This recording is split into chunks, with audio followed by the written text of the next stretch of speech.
આ તું શું કરી રહ્યો છે વિક્રમ? નોકરી છોડીને જઈ રહ્યો છે, પણ તું ક્યાં જઈશ? અહીંયા સર છુપાવવાની જગ્યા તો છે, અને મલિક શેઠ જેવો દિલદાર માલિક તને આ દુનિયામાં બીજો નહીં મળે. અને આમે ભૂલ તો તારી જ છે ને, એનો ગુસ્સો કરવો પણ જાય છે. જા, જઈને માફી માંગી લે. વિક્રમ,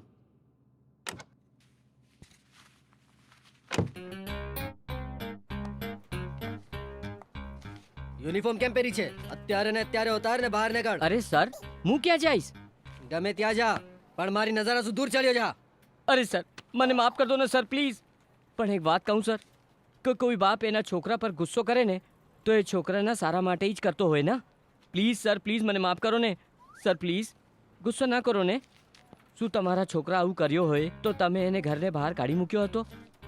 અને સર, આ હોટલ તો મારી છે ને? ના, અરે નહીં નહીં નહીં, મારી માં જેવી છે ને. અને કયો છોકરો એને માને છોડીને જાય છે? હવે તો આપણો નાટક બંધ કર. ચાલ ચાલ જા, અને પછી આવી ભૂલ ના કરજે. જા જા, કામ કર. સર, હું જાણતો હતો કે તમે મને આ હોટલમાંથી કાઢવાના નથી. શું બોલ્યો? કઈ નહીં, કઈ નહીં.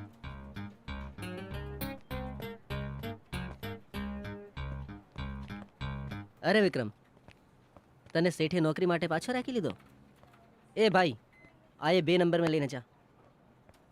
અને આવા રોજ રોજ લફડા કરવાનું બંધ કરી દે. કાલ ઉઠીને નોકરી પરથી લાત મૂકીને કાઢી મૂકશે શેઠ. ઘનશ્યામ, આ તો દિલની વાત છે, તું નહીં સમજ્યો.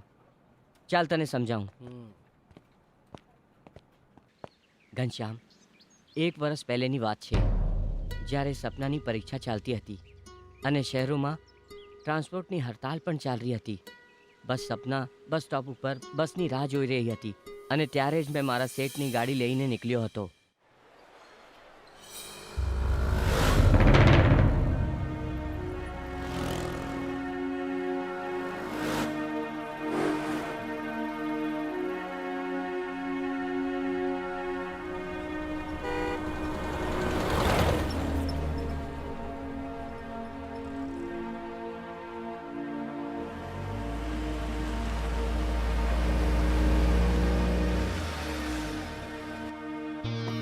આજે ટ્રાન્સપોર્ટની હડતાળ છે અને મારી એક્ઝામ પણ છે. તમે મને કોલેજ સુધી મૂકી દો, મને લેટ થાય છે પ્લીઝ.